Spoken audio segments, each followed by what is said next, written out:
Hello and welcome to my channel Polyglot Reading. My name is David, and on my channel I mainly talk about classics of the German, Italian, English, Yiddish and French literature, which I have usually read in the original language and would like to recommend also to readers of other languages. Today it's all about the books that I like best in February, and so let's start right away with the books I read in English. First, just a very brief reference to the novel The Hearing Trumpet by Leonora Carrington.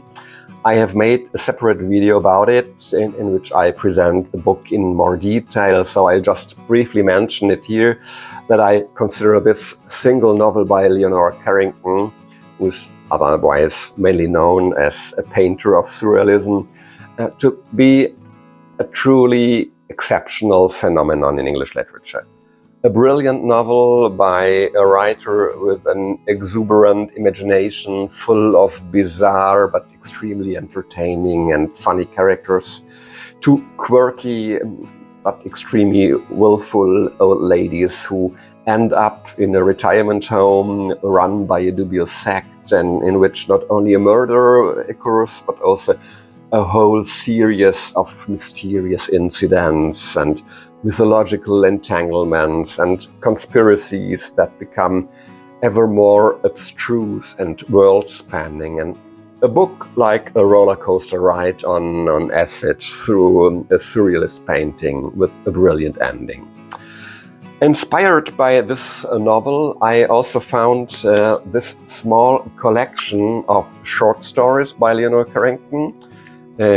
The Skeleton's Holiday, it's a title of one of the stories, but also a title of the whole collection. I found it online in one of the platforms for antiquarian books or secondhand books. And these are also narrative miniatures that read like surrealist paintings, from bizarre to disturbing. And a summary is almost impossible. I would just like to announce that I will be making a video here at the end of March together with Heather from the channel Heather Reads, where we will read out the story White Rabbit from this volume and analyze it in more detail together. Okay, another book that I read in English was the novel Clayhanger by Arnold Bennett, and I had already briefly introduced these two little volumes in my January video about the visit to an antiquarian bookstore in Bremen, where I found these nice volumes from the 1920s, I think. And yeah, okay, now I managed to read this novel. And it's actually the first in a series of 4 novels. And Clayhanger is the first one. It was published in 1910, and it's a kind of coming-of-age story about a main character called Edwin Clayhanger, in which also the problematic father-son relationship and an unsuccessful romantic relationship between Edwin and his childhood crush, Hilda Lessways, are portrayed. And Edwin's father, Darius Clayhanger, comes from an extremely poor family. He has worked his way up through his own efforts with immense willpower, and he is now the successful owner of a flourishing printing company, which has brought him to some sort of middle-class prosperity. And however, this father, Darius, is socially and emotionally crippled by his tough childhood. And he's completely incapable of showing understanding and love and affection toward his children. He is a pedantic, choleric, and he is a real domestic tyrant. And Edwin has a couple of artistic inclinations, and he wants to write and to draw and to become an architect. And all these inclinations are ridiculed and brutally suppressed by his father. And Edwin is forced to work for a pittance in his father's print shops. And In his young adulthood, Edwin falls in love with the enigmatic and sort of stubborn Hilda Lesways, a distant relative of his wealthy neighbors. And Hilda, in the beginning, returns his love, but suddenly she disappears under inexplicable circumstances. And Edwin learns that she has married herself head over heels to a much older man, and there's no chance for him to get in touch with Hilda and to get an explanation of what has happened. Many years later, when Edwin's father Darius dies and Edwin takes over the print shop, he tries to make again contact with Hilda, but again, this does not turn out as he has hoped in his sort of naive daydreams. At least that's the state of play at the end of the novel, and much remains still unclear about Hilda's history and Edwin's chances of a successful love affair, and I remain very curious about the sequel, the novel Hilda Lesways, because interestingly, also this is now written from Hilda's perspective, and it is said to shed light on her life story and the reasons for her hasty escape and the marriage. And I'm very much looking forward to it, and I will report on it next month. Let's move on to the books that I read in German. In February, I focused on a somewhat forgotten German exiled writer named Mosheh-Ya'akov ben-Gavriel, a Jewish writer born in Austria in 1891 under the German name of Egon Höflich, who had lived sporadically in Jerusalem since 1917, and in 1927 he settled there permanently, and although he then deliberately adopted the Jewish or Hebrew name of Mosheh-Ya'akov ben-Gavriel, he continued to publish exclusively in German language throughout his lifetime. He was a very interesting person because in his artistic as well as in his political and intellectual life, he often tried to link to the relevant movements that were flourishing at his time, but he never allowed himself to be completely absorbed by these movements. And thus he often found himself caught between the ideological or artistic fronts. And perhaps for this reason, he never experienced a great breakthrough and wide acceptance of his works. Some of his books were briefly popular in the 1950s and 60s, but he was primarily perceived or downgraded as a writer of shallow entertainment literature, which he clearly not was, according to my opinion. I'm currently working my way through his entire literary production, and I'm also preparing to do a more detailed special video on him, but today I would just like to focus on two of his books that particularly impressed me in February, and unfortunately only the first one is also available in English translation, so I will start with this one.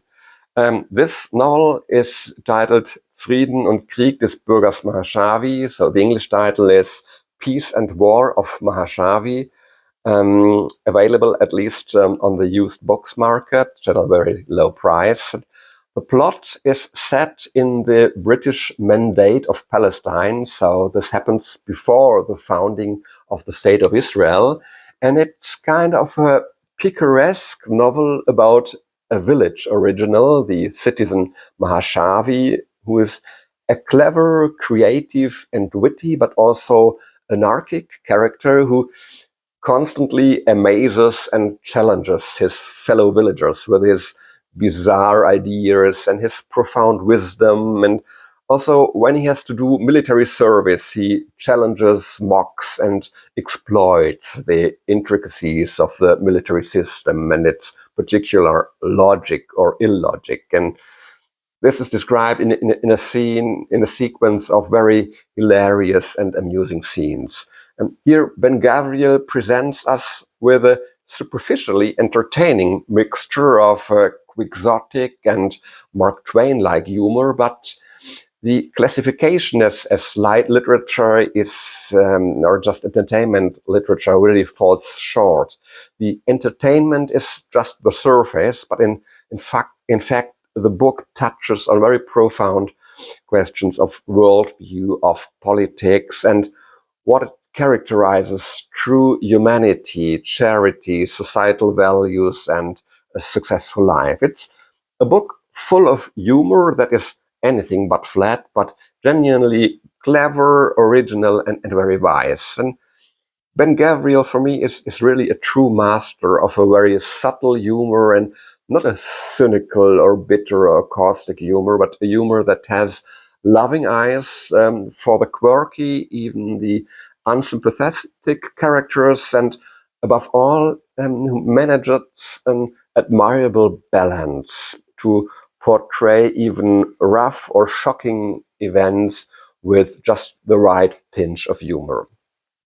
In the second novel, Das Haus in der Karpfengasse, the English title would be The House in Carp Lane, ben-Gavriel describes the events that took place in Prague in the year 1939, at the onset of the Nazi occupation of the Czech Republic, in a very authentic and moving way. He does this very skillfully by picking out a single house, the house in Carp Lane, number 115, in the former Jewish quarter of Prague. And in this house, both Jewish and non-Jewish Czech families, German Nazis and Czech resistance fighters, large families and lonely bachelors and small craftsmen and wealthy company owners. They all live in this house with its 8 flats or 8 apartments. And chapter by chapter, ben-Gavriel picks out one flat after the other, giving us an insight into the family life and the history of the inhabitants and their small joys and their sorrows, and how the political upheavals caused by the German occupation now influence the fate of these people, in most cases in a very dramatic and disastrous way. And so the stories of the inhabitants, they're told one after the other, but they repeatedly intersect with each other, so that we have the feeling or the illusion of being right in the middle of what's going on in this house, and gaining a sort of a representative insight into the very mixed society of Prague, through this network of relationships between the neighbors and their friendships, and also their neighborly vendettas, some of which have been cultivated for years in this microcosm of a single house. In my view, what ben-Gavriel delivers here goes far beyond what could be labeled as light fiction or just entertainment. For my taste, this is indeed very serious and first-class literature, and in my opinion, this is a novel that is not at all outdated. It's absolutely worth reading, and it's really an author to be rediscovered. And unfortunately, I was not able to find out whether this novel was ever translated into English. If you are aware of an English translation, please let me know. There has been a film adaptation in the 1960s, black and white, available secondhand for little money as a DVD box set. But also this one has not been dubbed in English. It's available in the original German and has been dubbed in Italian, but no English audio track, unfortunately, and not even subtitles, which is a pity. For those of you who managed to read or understand German, I highly recommend it. It's also, the novel is written in it's not a very complicated German. It's a very easy read. Highly recommended. In Italian, I read the book Come Daria by Ada D'Adamo. The book was the winner of the most prestigious Italian literary prize, the Premio Strega, in 2023. And My expectations were very high, but to be honest, the book left me rather perplexed and with very mixed feelings. To be more precise, it was a second reading. I had already read the book in July last year, immediately after the Premius Traeger award ceremony, but I wasn't sure about my judgment back then, so I read it again in February, and my opinion is still very mixed. In terms of content, it is undoubtedly a very important and a good book. It's um, a mother's very moving account of how her life was changed by the birth of her severely mentally and physically disabled daughter. And the shock that all her plans and wishes for her child and her own life as a mother suddenly became unfeasible from one day to the other.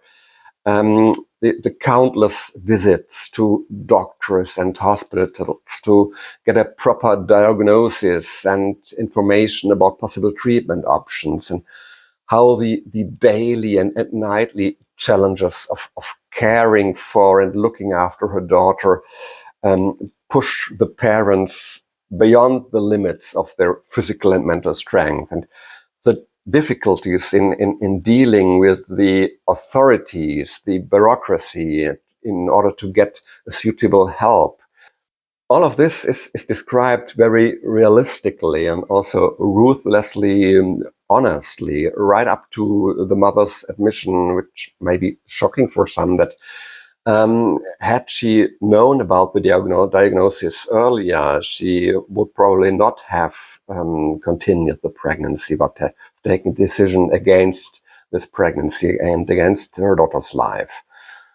I myself have a person in my family who has been severely physically and mentally disabled since birth. So this book touched me personally very deeply, and I can relate to many of the experiences and trains of thoughts expressed and described. And I can unreservedly recommend the book from the content point of view to anyone who wants to deal with this complex of issues at first hand. But to me, the question remains unsatisfactorily answered whether this book really deserves the highest literary prize of Italy. So do we have extraordinary, great, innovative literature here, be it in terms of the narrative structure or form or language? And unfortunately, I have to say, no. From this point of view, we are dealing with a just average book at best. So the book is not a bad thing. The book undeniably has a great value as a contribution to an absolutely important topic. And in my opinion, a book that is to win a country's most prestigious literary prize has to fulfill other specific literary requirements in addition to the topic it deals with. And I would have expected something different in terms of language and form from a winner book of that prize. So a good book on the subject, but not great literature, I'm sorry. Unfortunately, there's currently no English translation available. I don't know whether any UK or US publisher is currently planning one. If I find out anything, I will update the info box for this video accordingly. In French, I didn't finish a novel in February, but I started to look into the poetry of Guillaume Apollinaire. I bought this beautiful antiquarian edition of his poems from the Bibliothèque de la Pléiade, but it's simply too early to say anything detailed about it because I have just managed to read very few of his poems. There is an English translation available of a selection of Apollinaire's poems. I think it's a part of the Oxford World's Classics. I find Guillaume Apollinaire very interesting for various reasons. First, because he also was a polyglot. He was born in Rome, Italy, by a Polish mother. And so he grew up speaking 3 languages, Polish, Italian, and French. And second, he was a very active member of the lively Parisian art scene around the year 1900, which led the way for modernism in literature and in the visual arts. This period of time gave rise to the styles of abstract painting, of cubism, and actually Apollinaire was the first one to use and to coin the term surrealism as the term for an art movement. And like the paintings of the cubists and the surrealists, also his poems are multi-layered and ambiguous, not very easy to understand, at least for me with my still mediocre knowledge of French. I still have to juggle a lot with the dictionary and with the German translations of the poems in parallel, but it definitely is an aesthetic pleasure, and I hope to be able to say more about it in my next month's video.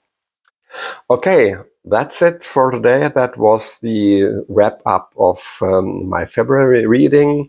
Thank you for tuning in, and if you enjoyed the video or if you have any questions or comments, please leave me a message below. See you next time. Take care and ciao.